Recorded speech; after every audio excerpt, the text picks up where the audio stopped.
awal-awal saya mempelajari tentang kedatangan Tuhan Yesus, saya itu protes kepada Papa. Ya, saudara tahu cara saya ngajar seperti ini, cara hidup saya itu dengan Papa di surga terbuka. Saya kalau nggak suka, saya ngomong, Papa saya nggak suka. Nah ternyata Papa di surga lebih senang orang jujur. Saya keras.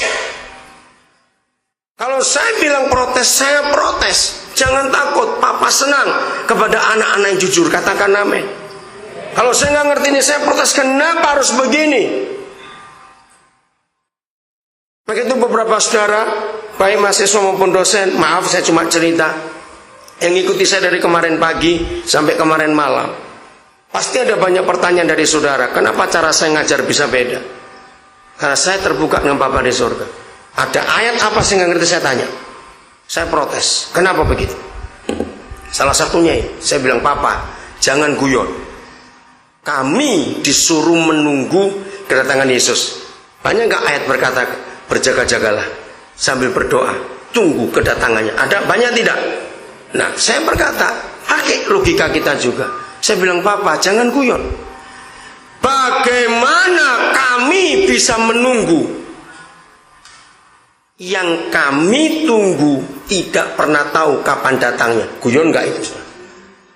Masih ingat Yesus berkata mengenai waktu dan saatnya, anak itu sendiri nggak pernah tahu kapan dia datang. Saya bilang ini guyon, saya nggak bisa terima dong. Tunjukkan alasannya. Lalu nunggu dengan cara apa? Yang ditunggu saja nggak pernah tahu kapan datangnya. Saya keras kalau ngomong pada Papa juga, asal hati saya tulus. Dengan lembut Papa menjawab, ternyata kedatangannya hanya gereja yang bisa menentukan. Saya kaget. Maka itu saudara, kalau Roh Kudus mengurapi kita dan kita dibukakan rahasia, kita akan jadi kuat. Kalau saudara dengar cara saya ngomong, saudara akan ngerti. Saya orang yang tegas. Kalau saya tahu kebenaran, saya berani ngomong dan saya nggak ragu-ragu. Itu iman saya. Saya ingin seperti Paulus berkata, Roma 1:16, aku punya keyakinan yang kokoh tentang Injil. Nah harusnya begitu, bahwa Injil itu kekuatan Tuhan, kuasa Tuhan, yang sanggup menyelamatkan semua orang yang percaya kepada dia, baik dia orang Yunani maupun orang Yahudi, termasuk semua orang. Harus begitu, tegas kepada firman. Tidak ada buku lain di dunia ini yang sehebat Alkitab, tidak ada. Maka itu kalau saya ketemu orang-orang kayak apa, saya nggak pernah takut. Bukan saya mau debat, tidak. Kalau orang mau debat, saya menghindar. Karena kalau orang itu debat, berarti dia nggak ingin tahu, tapi dia akan memaksakan kehendaknya. Jangan ribut dengan orang seperti itu, tapi tegaslah kepada orang yang ingin tahu. Beda tidak? Nah bedakan itu. Oke, 3 ayat kita akan tahu kenapa Yesus nggak tahu kapan dia datang. Yang pertama adalah Matius 24 ayat 14. Matius 24 ayat 14. Ini yang pertama kita tahu. Matius 24 ayat 14.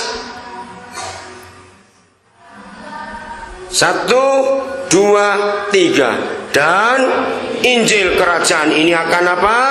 Diberitakan kemana? Ke seluruh dunia. Menjadi apa? Saksinya bagi semua bangsa.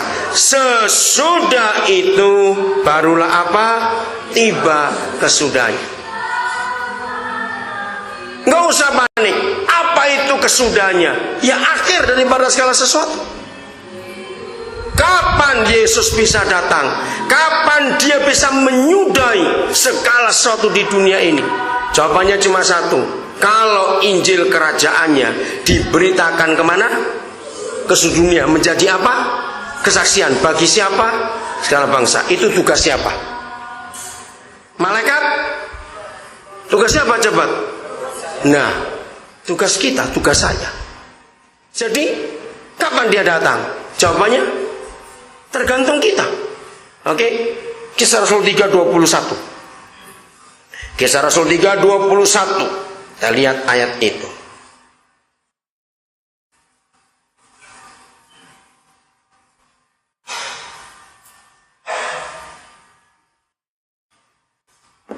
Saya dapat rahasia ayat ini bulan April tahun 90. Saya lupa tanggalnya.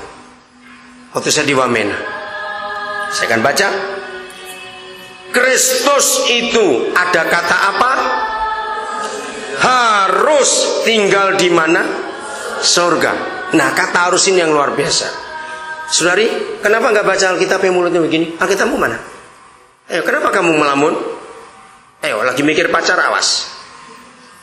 Kenapa nggak buka Alkitab? Ayo, lagi mikir sakit? Enggak. Oke, buka Alkitab. Saya lanjutkan.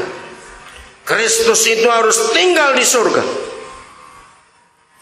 Kapan dia harus turun? Ada kata apa? Sampai waktu pemulihan segala sesuatu yang seperti yang difirmankan Tuhan dan dengan perantara nabi-nabi yang kudus di zaman dahulu. Sampai Kristus itu harus tinggal di surga, nggak bisa turun sampai. Nah, ini dia dipulihkannya waktu pemulihan segala sesuatu, seperti yang dinubuatkan para nabi yang kudus zaman dahulu. Jadi begini tugas gereja, para dosen bongkar ini untuk kita menemukan eksegesi yang luar biasa dari kisah ini. Ternyata dari Kejadian sampai Maleaki, setiap nabi dalam setiap kitab itu ada nubuat pemulihan. Jadi gereja harus mengerjakan pemulihan itu per kitab nabi-nabi. Baru Kristus itu bisa turun. Kalau tidak, ia tetap harus di surga sampai waktu dipulihkannya segala sesuatu. Saya mengambil kitab Maleaki, pemulihan hati Bapa. Mana tahu bukan ayat itu? Saya pakai itu dari tahun 84 sampai hari ini. Begini kisahnya. Itu pertama kali saya ke Wamena tahun 90. Dari Jayapura saya langsung ke pedalaman untuk selidiki kenapa dalam buku From Jerusalem to Irian Jaya, Ruth Tucker itu penulisnya mengatakan bahwa ujung bumi yang Yesus katakan ternyata di Papua. Maka itu bukunya bukan From Jerusalem to Indonesia, tapi From Jerusalem to Irian Jaya. Saya pikir kenapa bisa Irian Jaya? Nah, ini ada dua orang Papua. Papua dari mana Bapak? Papua mana? Pegunungan Bintang. Kampung mana? Oksibil. Saya pernah sampai Oksibil Piramid. Oke. Fam siapa? Fam siapa? Famnya apa? Tapo. Oke. Saya lanjutkan. Dengarin. Saya harus kembali ke Jayapura.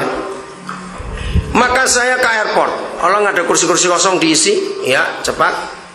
Saya ke bandara. Waktu itu pesawat hanya ada merpati. Saudara, begitu saya sampai di bandara, petugas merpati lagi tunduk di counternya. Nah, saya datang, saya tanya, selamat pagi Pak, jam berapa pesawat yang ke Sentani? Itu airport Jayapura itu namanya Sentani. Dia tertawa, hehehe gitu. Loh, kok tertawa? Mungkin kurang jelas, saya pertegas. Pak, jam berapa pesawat yang ke Sentani? Tertawa lagi. Saya pikir apa saya salah? Saya tinggikan nada saya dengan agak marah. Pak, jam berapa pesawat yang ke Sentani?